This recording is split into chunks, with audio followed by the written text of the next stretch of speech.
So, Madam Mayor, who's your guest and why'd you bring him? Who is this guy? Who is this guy? This is my friend from Rosendale. This is someone who has served the city for 38 years in the 36 years in the Boston Fire Department, and the last 3+ as our fire commissioner and chief of the department. So Paul Burke has grown up in this city, gone to Boston schools, and knows every single corner of the city because of his incredible leadership. And he's retiring at the end of this month, so we wanted to say thank you and celebrate you a little bit. And I can't thank the mayor enough for hiring me.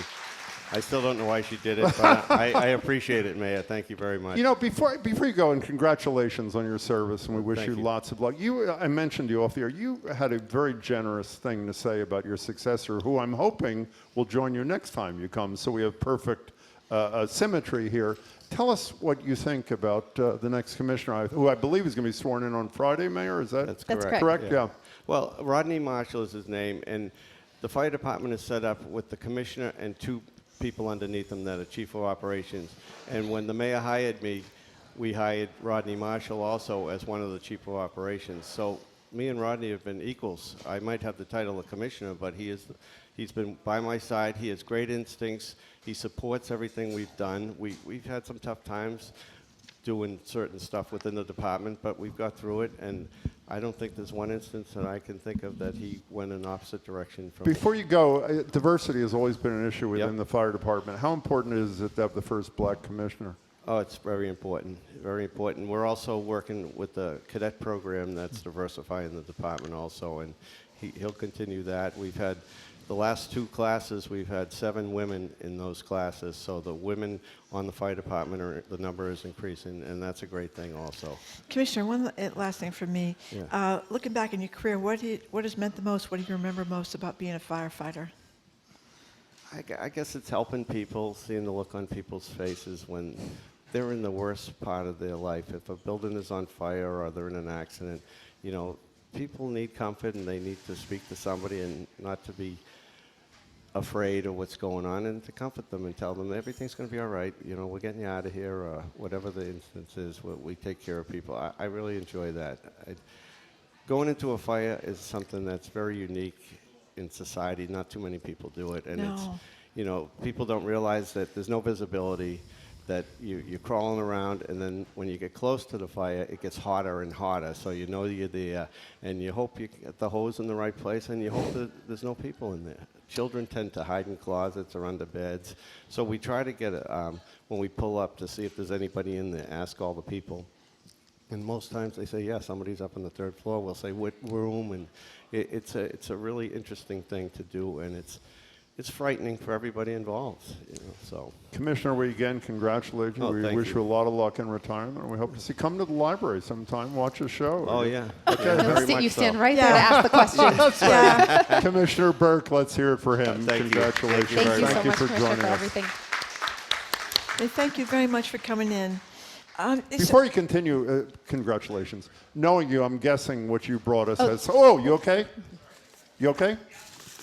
He retires. These are fire department swag from the commissioner. I had a feeling. Thank you very much. Oh my gosh, this is love beautiful. Swag. It's pathetic, but we do. Okay, I'm sorry I broke the... this is like a paperweight and a beautiful globe. Wow. Quite lovely. So we make out quite well here. Okay, let's continue. Radio. Okay, let's continue. So you have announced this this whole new congestion and climate issue stuff. I didn't ask that very well, but you have a new plan for climate control and how we're going to help in terms of driving and getting around the city of Boston. Tell us what you're talking about. Yeah, well, this is a step in a long line of actions that the city's been taking. So the recent news was that just yesterday we released the update to our Boston Climate Action Plan. This has been the guiding vision for the city's climate efforts for many, many years at this point, and every 5 years that plan and blueprint or green print, if you will, is updated. We've had a long process, many, many months of public engagement to lead to this newest update. And there are a couple ways in which this one is different from the ones that have come before. The first is that this plan is not really about the plan, and it's not about vision, it's not about the words. This is about implementation and action. Boston really led the way decade, 2 decades ago when the first of these plans came out, because we were one among the first cities to set long-term goals to 2050, to identify the big actions that would need to be taken, and to lay out some of the plans. How do we manage the 47 miles of coastline, and how do we bring emissions down, and all of the sort of big ideas. But this is the first plan where we know what we need to do, we have analyzed, we have budgeted, and this is about taking those actions to reach our actual goals. And so from planning and visioning to implementation. It's also the first plan where it's not just a city government or city hall plan, it is a citywide plan. And one feature is that each of the actions in there, many of them identify a community partner or organization or group, entity or business that has stepped up to say they will be responsible for implementation of that particular piece of it, whether that is around a restaurant decarbonization task force, or we're launching a new building materials reuse program. So even as we're doing new development or major renovations, taking and recycling some of those materials through a nonprofit called Boston Resources. Oh, I'm now blanking on that. They're based in Jamaica Plain, but Boston Building Resources, thank you, Lifeline from the audience, who have been fantastic, and they are our key implementation partner on that. And so as you go through the entire plan, you'll see commitments, whether it's planting trees and increasing our tree canopy, or moving towards harbor thermal energy, or continuing with some of our existing efforts around More charging stations, I read. more electric vehicle usage, converting from gas stoves to electric, or from oil tanks to heat pumps. All of that is laid out in there, and so we will be on track. If we just implement the things that were already in place and that we're already doing now, we will be at 40% reduction in emissions, according to from when the plan first started, on the way to net zero by 2050. And that remaining gap of trying to get to 50% reduction by 2030, we've included some new initiatives that we're starting that would get us the rest of the way there. So it's very carefully measured. It's implementation, it's citywide. It's also not just emissions reduction, but mitigation and resilience all in one as well. You know, Marjorie touched on one thing that I wanted to focus on, because we've talked about it a lot on our show with Governor Baker, this governor, with you in the past, congestion pricing. Everybody knows there's an experiment. Well, it's not an experiment. It's now the law in New York City. When we asked you about it about a year or year and a half ago, your response, if I can summarize, and feel free to correct me or whatever, was we have to get the T in order first. And I think most people would agree that Phil Lang has made great strides. So where are you on congestion? We asked the governor if she'd support it if the legislature moved on it, and she said she wants to see the research. We just asked her a few minutes ago. Where are you on congestion pricing? I've always believed that every tool should be on the table, and that this is an important one. We're seeing it work in New York. We are seeing that it has, with the ability to not just reduce pollution and traffic by implementing charges at certain times of day to kind of even out the traffic where possible, and where possible encourage people to take public transportation, and then provide the resources to fund the improvements of the public transportation and other options. It can be a win-win if we know we can deliver on it. And so the plan also includes an important note that as a region, as a city, we need to continue doing that research and continue studying this, because if we want to get past certain ceilings on what we're doing with climate, with traffic flow, with public transportation access, there are tools that are available that could help push us through. I have two quick follow-ups. Our number is 877-301-8970. Do you think Phil Lang at the T has made enough progress that threshold has been passed over? I think it's not an on or off switch.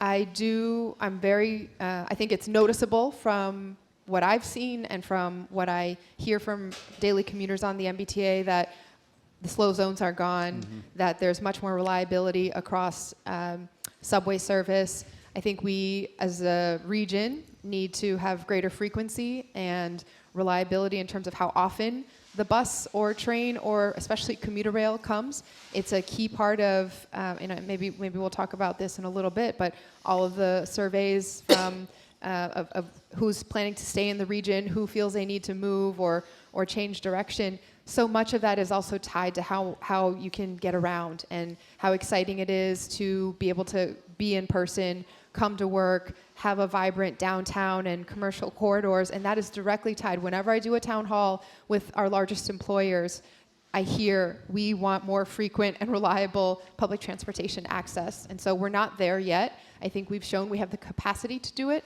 but we need to make the hard decisions about how to continue funding that and then how to continue delivering on what's needed across the entire So region. why don't we take a call, and then you can address what you mentioned, 26% of the people in that recent poll saying they're contemplating, young people leaving Boston. David in Savin Hill, you're first with Mayor Wu. Welcome.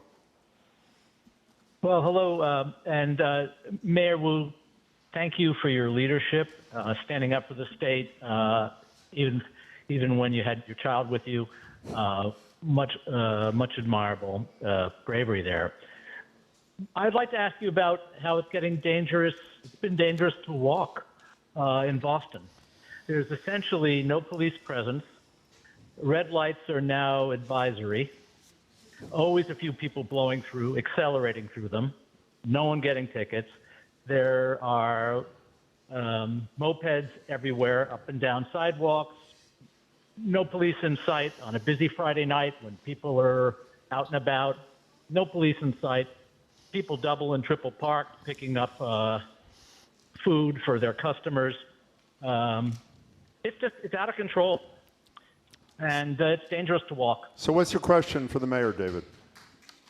Well, how come there's no police presence? How come no one's getting tickets for blowing through red lights? How come there's no police presence for mopeds going the wrong way on one-way streets or in bike lanes? We got it. Let's hear what the mayor has to say. Thank you for your call. Mayor. Thank you, David, for raising this. And it's certainly something that I hear all across the city. I think, as you referenced, there are a couple major societal shifts and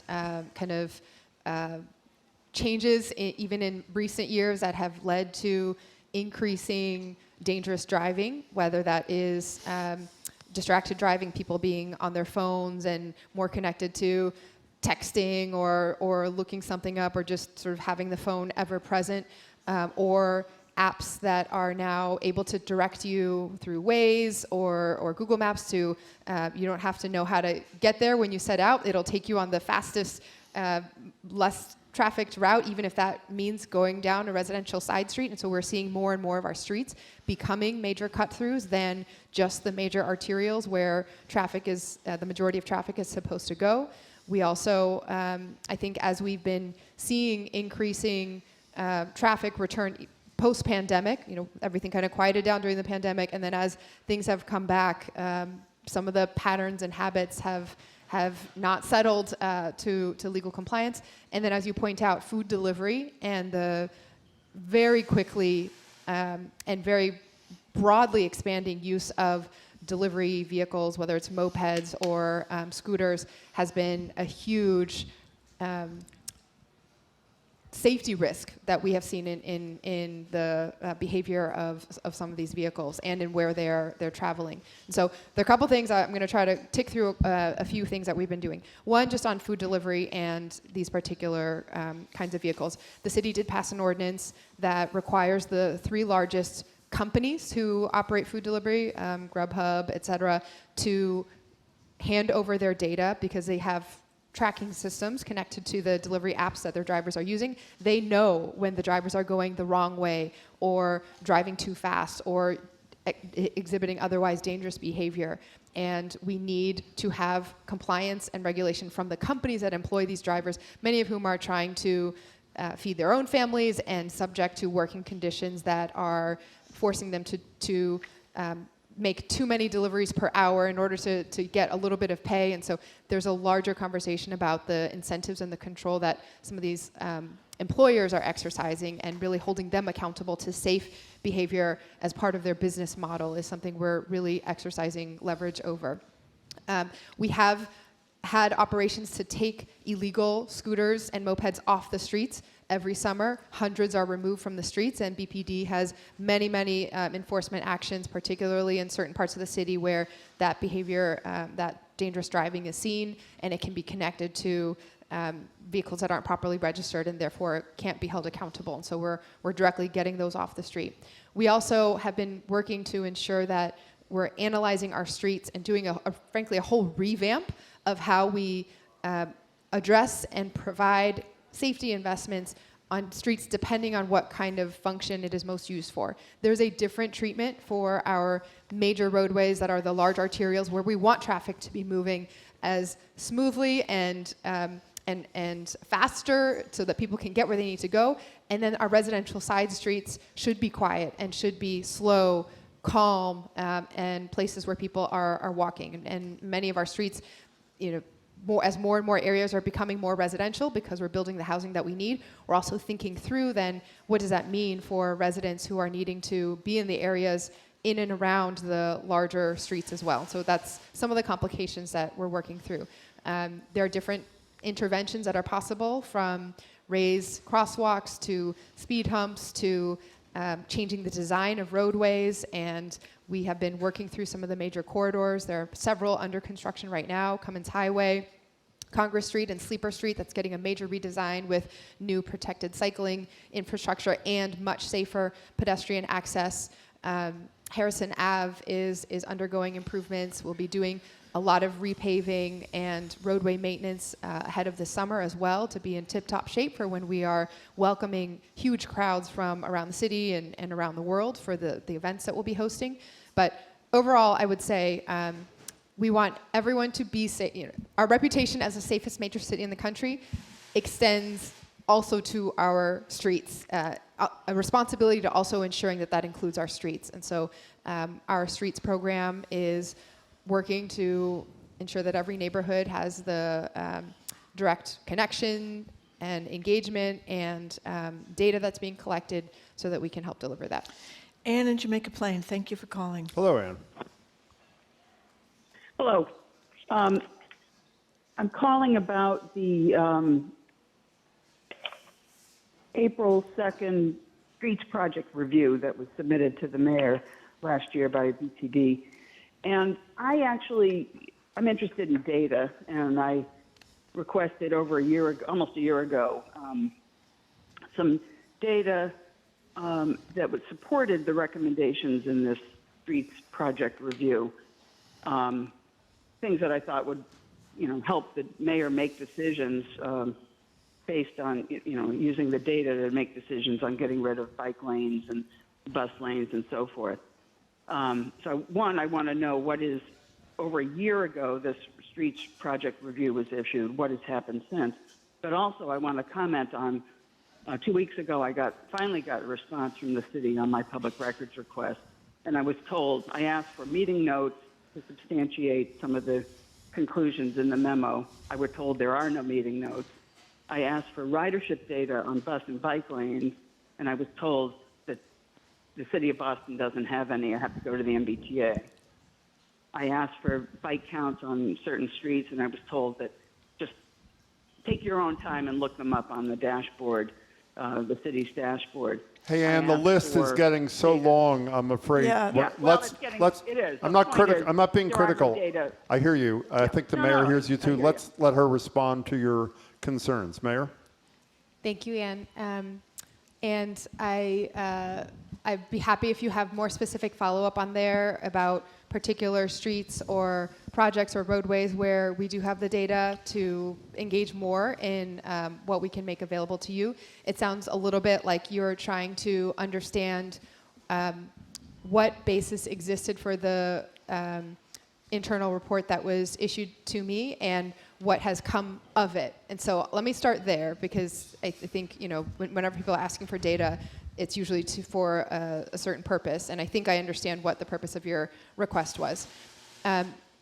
First, I will just note, there's a lot of talk I hear very frequently about this 30-day review as a major thing that people are counting the days since the 30-day review and this and that, and point to different narratives, some of which are not fully accurate and some of which I think need a little bit more context. First, I do note that I get memos and reports all the time. Not all of them seem to have gotten as much attention as this one, but it is an important way for me to understand what feedback feels like from the community directly, and occasionally the best way to do that is to do a quick sweep through. Sometimes we do this by doing a round of calls through each and every one of our neighborhood association leaders. Sometimes we'll do a listening session with a particular set of advocacy groups, and sometimes I ask for someone to go out, talk to a couple key folks that I have heard concerns directly from, and then just send me the summary so that I have all the information efficiently in one place. And that was what this was.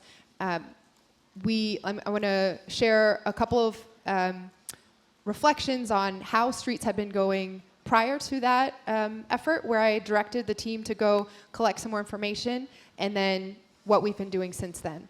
So over the last 4 years, I am very proud that our administration really built new systems, processes, and ways of delivering on streets infrastructure, particularly street safety, that did not exist before, and therefore we were able to accomplish more than had ever been seen in a comparable amount of time. We built 18 miles of new protected cycle tracks, which I think almost doubled the amount of tracks mileage that was built under previous administrations, including when they had doubled the time under their belt. We also filled 27,000 potholes. We built more than 1,800 speed humps throughout the city, including 300 last year, not fewer than 24, but several hundred. And we created a mechanism for us to very quickly repair brick sidewalks faster than ever before, with now a standing contract for us to think about snow removal in different ways, particularly in the overlap between the city and the state. So there were lots of places where things had been happening in one-off ways, and we found a way to recognize that this was a constant, continual need for city services, and to build the systems to deliver it quickly. I also heard very loud and clear from residents throughout the city that it felt at some points that speed was happening at the expense of specifics, and that in order to go as fast as possible in delivering safe infrastructure, there were a couple concerns that I heard raised that were important for me to address. One was that there was a bit of a one-size-fits-all approach to have a design for a bike lane be a design for a bike lane, or a design for a speed hump, and how that happens be how we do it citywide. And even when the specific location could have been improved, even when the specific design for that location could have been improved to accommodate delivery drop-offs or accessibility needs or other considerations in the neighborhood, it was kind of, we have to move on to the next one in order to keep going. And that led in some cases to even removal of certain parts of the infrastructure, speed humps in certain locations that were too close together, or built too high, or other bits of infrastructure that felt like it wasn't as seamless as it could have been.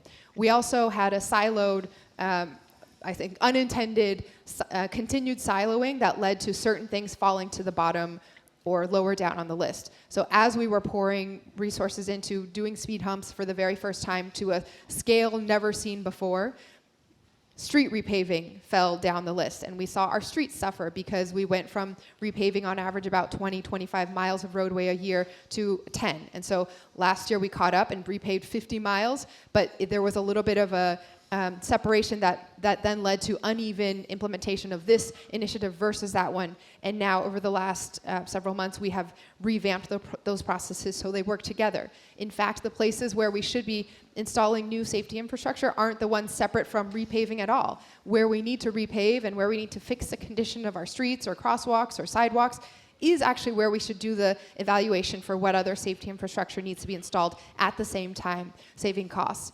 And then the last place I want to flag is that the materials to go as fast as possible often are the most cost-effective, the cheapest, and the least durable as well. So flex posts have been a pet peeve of mine because it's important to have separation and clear delineation of space to keep cyclists or pedestrians away from where many-ton vehicles are driving. However, when the turning radius doesn't account for buses or trash trucks, or when the flex posts just get run over by delivery vehicles or others who are stopping, then they stay crumpled on the ground and aren't serving their function as protection and look like litter in the neighborhoods. And so we've also been moving to permanent and durable infrastructure rather than just these kind of quick build temporary designs, replacing flex posts in places with cast in place concrete barriers or with what are called ziklas, the kind of zebra stripe looking bumps that also provide separation. The ultimate goal is to have streets that are safe and well designed and work for everyone in a permanent, durable way that bring all the needs together rather than kind of moving as fast as possible at the expense of other needs. We have not removed any bike lanes since that 30-day review. There have been places where we swapped out the protection, again, from flex posts to something else. And there have been 3 places exactly where dedicated bus lanes have been changed and removed. And I want to, if I have time, quickly explain that because this is an important part of the narrative. One, actually, 2 of them, well, okay, let me just go through. One, Summer Street. It was a pilot near South Station, and it was designed for bus priority to get to South Station and downtown from South Boston. Very important concept and would work well when there's enough frequency of bus service to justify it. However, when the T's frequency is not yet up to the level of frequency that is envisioned, we had a bus lane either sitting empty for long stretches while there was significant traffic on the other side, or just people not complying with it because of that fact. And so we should explore that one. We've tested it out. We know how it works. We should explore that one again when service levels are able to be back up to the level of frequency to justify it. Boylston Street, similarly, we're right here. There was a stretch that was time limited and, again, intended as a pilot. And for the commercial businesses in the corridors here, it was not delivering. There were significant challenges and impacts to them, while the numbers showed that it was not delivering significant benefits in public transit time and improvement for the bus riders through this corridor anyway. And then the North Washington Street one was 1 block where on the off-ramp from the highway, there was a dedicated lane that in fact had traffic weaving in and out of it, so it would go for a block, and then there would be a right turn lane for cars and vehicles to merge in. It was creating a very dangerous condition for vehicles going in and out in front of buses, and again, traffic backed up all the way because of the location. It was not functioning well, and it was just a block. So those are the places where we, I think, frankly, could have planned a little bit better in advance with the T, very much about who goes first, frequency, or design. We need both, but we can't have one without the other, and certainly can't have design without the frequency. Yes, it's so nice to have a space where you can be a little bit more nuanced than just one soundbite. And for all that I said, I forgot to circle back to the main point I was making about the so-called 30-day review, which is that it was not intended to be the be-all, end-all vision for streets or our department. Instead, it was a channel for those who I had heard direct concerns, who disagreed with projects, to share their concerns after implementation. This year, we are re-upping, similar to the climate plan update. We're doing a Go Boston 2030 transportation plan update. So that will be the guiding document. We're working through that, and there'll be more engagement. Greg, Okay. hello. Hi, Greg. This is the guy who provided the missing information, so thank you for that, Greg. Welcome. Hi, Mayor Wu. Hello. I'm Greg Wilson. I live in the South End, and I'm also on the board of the Rutland, Washington Community Garden in the South End. About a year ago, we had to give the city a deposit for a sidewalk repair because we were repairing our gate. That was almost $5,000. We reported the finish of that job on September 15th. Despite reaching out to DPW and your neighborhood liaison for the South End, as of today, it's been 225 days since we reported that work done. We can't get DPW to come to our garden to look that the sidewalk, in fact, is right back to normal, and so they're keeping our deposit. So I hate to ask you for money, but I'm asking you if you can help us get this deposit back, because we're a small nonprofit organization. Yes, we're part of the trustees of reservations, but we're a small nonprofit, and we'd really like to have that money back. You got it, Greg. Thanks. I will make sure we get out quickly and that I can understand what's happening. I'm so sorry for the delay, and I hope there's a better explanation than just delay, but I will find out what it is, and if we can get your info, maybe I'll even come out myself if I can swing by. Greg, thank you for sticking around. We appreciate your question. Okay, this poll that the Chamber of Commerce got very upset about 2 years ago with all these people leaving Boston. Now it's a little bit better, but still 26% of the region's youngest adult cohort are looking to move away, and the study called it a distressing number. What can be done?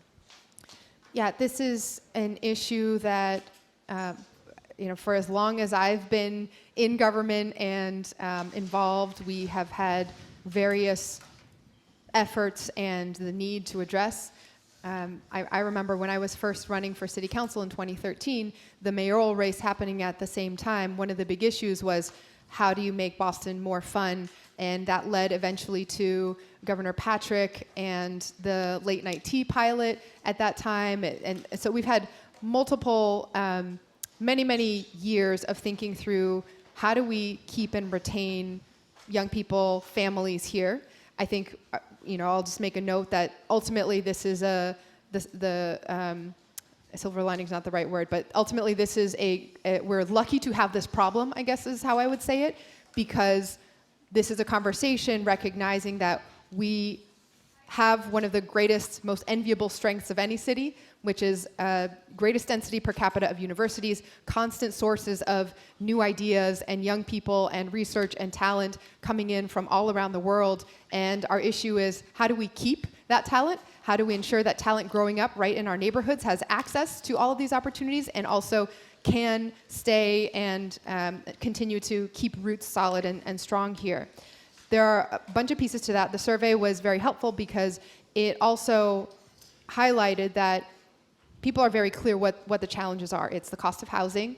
It is concerns about how to get around. It is the access to healthcare. I mean, if you go down the list, it's everything that any family, especially families with kids, are looking to try to secure.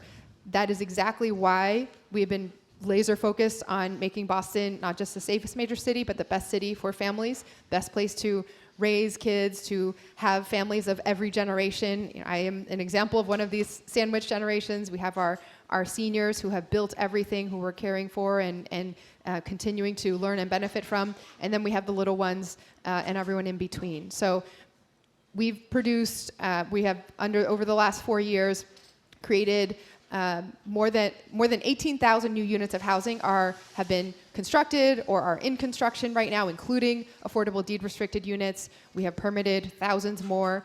We have initiated late night and liquor license reforms and new businesses that have started up.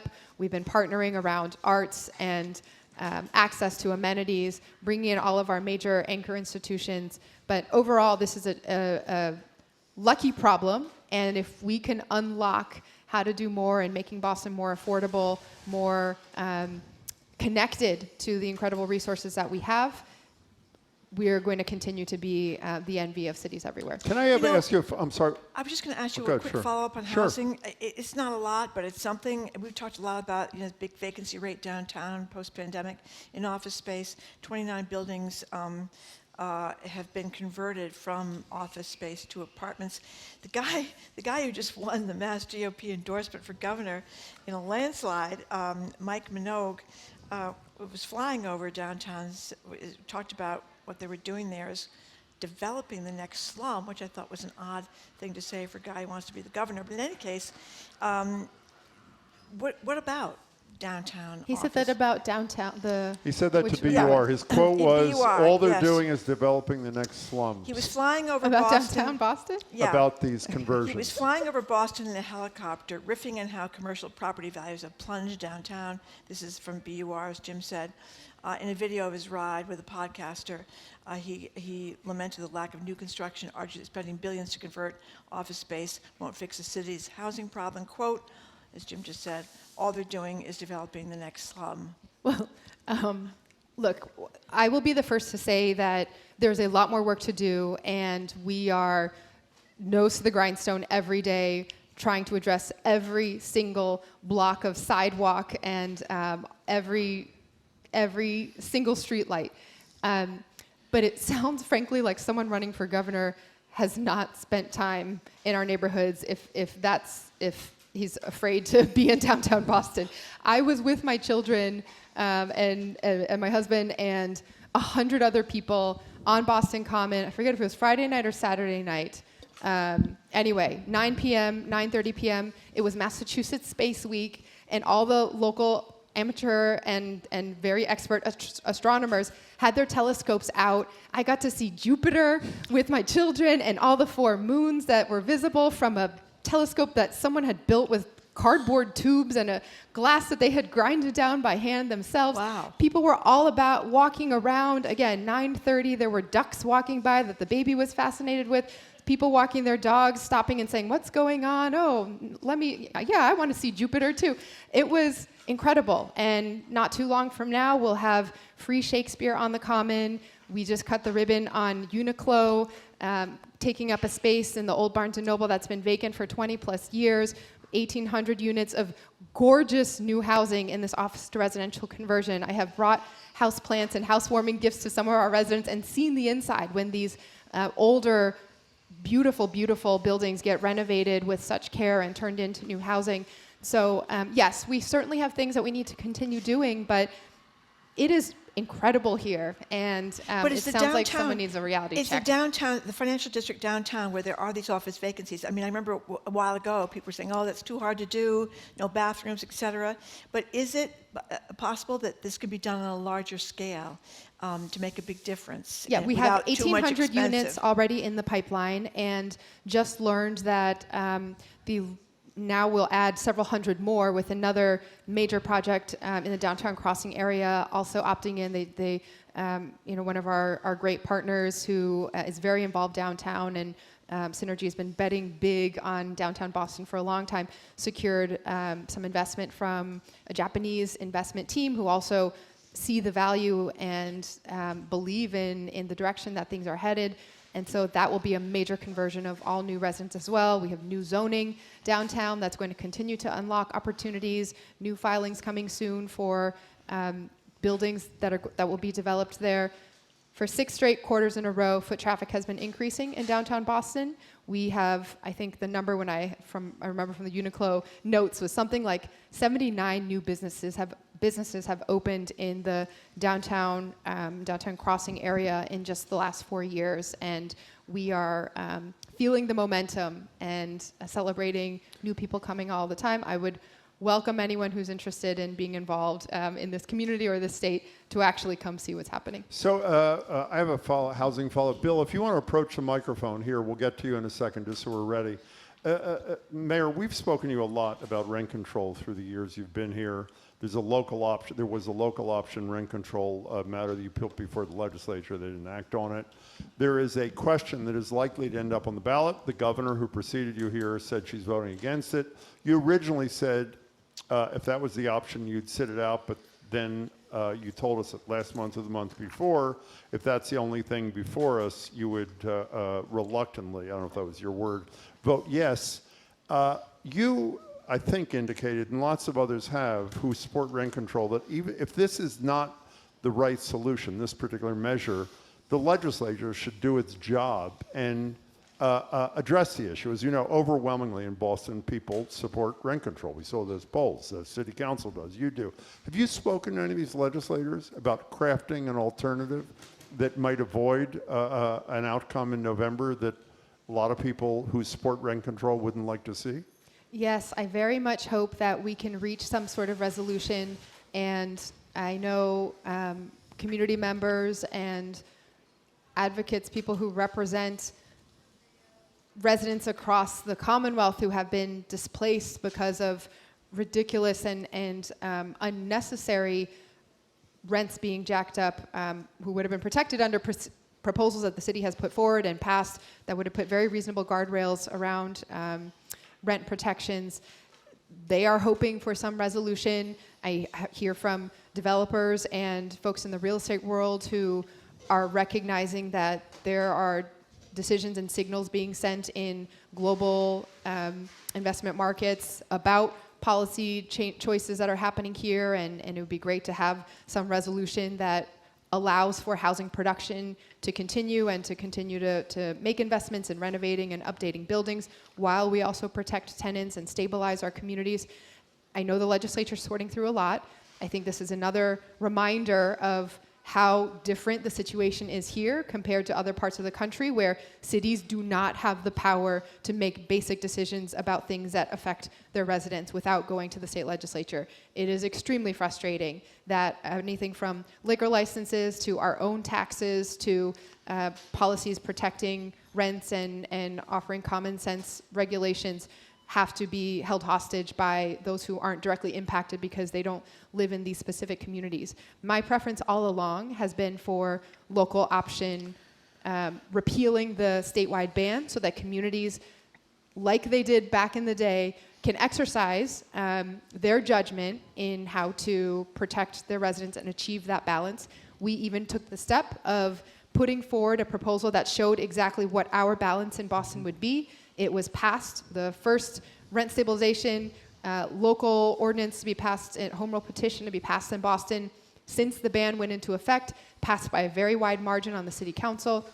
And it set a cap that every single landlord that I have spoken to has said, this wouldn't actually hurt or affect me because I'm not raising rents by more than 10% a year. I want to keep my tenants. I want to ensure that I can not have the extraordinary costs of switching out new tenants every other year. And so it is in my best interest financially to keep the rent increases reasonable. And so we're not targeting the vast majority of good landlords out there. We're just putting protections in place. That is what should have been passed then. It's what we're still fighting for. And if this ballot initiative is the only way for communities to get to something like that, then that is what is before us as a Do you Commonwealth. have any realistic hope the legislature is going to do anything? They go on a 5-month recess in July, as you know. Well, end the of July. date is before July, so I forget the exact date in June, but there is a specific Yeah. deadline that the ballot initiatives have to be withdrawn if Yeah. some kind of internal compromise can be reached. You've been very patient. Bill, you're at the library mic. Hi, welcome.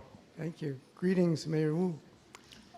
What are the greatest points of conflict between Boston City services, including but not limited to the police, and DHS, and especially ICE? And how are you dealing with those points of friction? It's some days it's still pretty unimaginable to think about the kinds of what ifs we're having to plan around right now. We always, our job in government is to think through every scenario, including worst case scenarios, and yet the worst case scenarios that we have in mind have had to get worse and worse and worse based on real experiences. Many of them in other parts around the country that we've all witnessed, and many of them that have gotten much less public attention but have still been felt right here in our communities. Just horrific stories that cut against every bit of American democracy and rule of law and the values that we're celebrating and championing now in this 250th anniversary. Boston remains the keeper of American values, and we intend to stick to that, standing up for what's right, taking care of our communities, and ensuring that everyone is safe when everyone is part of sharing the responsibility of taking care of our community and our neighborhoods. And so I have worked to collaborate with surrounding communities as well. Not too long ago, 6 other municipalities and I signed very similar executive orders prohibiting federal immigration enforcement actions on city properties and in public spaces like libraries or community centers. We established protocols for Boston police response if unwarranted entry into homes or other situations that we have heard threatened or seen happen were to come to fruition here. And the governor has also signed similar executive order provisions around statewide public property as well. So we collaborate with every level of government when it comes to executing criminal warrants and ensuring that there's accountability for harm that's been committed in the community. But we also apply that when harm is committed through illegal actions, if and when they are to happen from our own federal government even. So that is our commitment to defending and protecting this city, and it's been really important and meaningful to do that in collaboration and in coalition with cities across the Commonwealth too. Thank you for your question. How do you process when you're home at night the cruelty of this immigration policy of this president?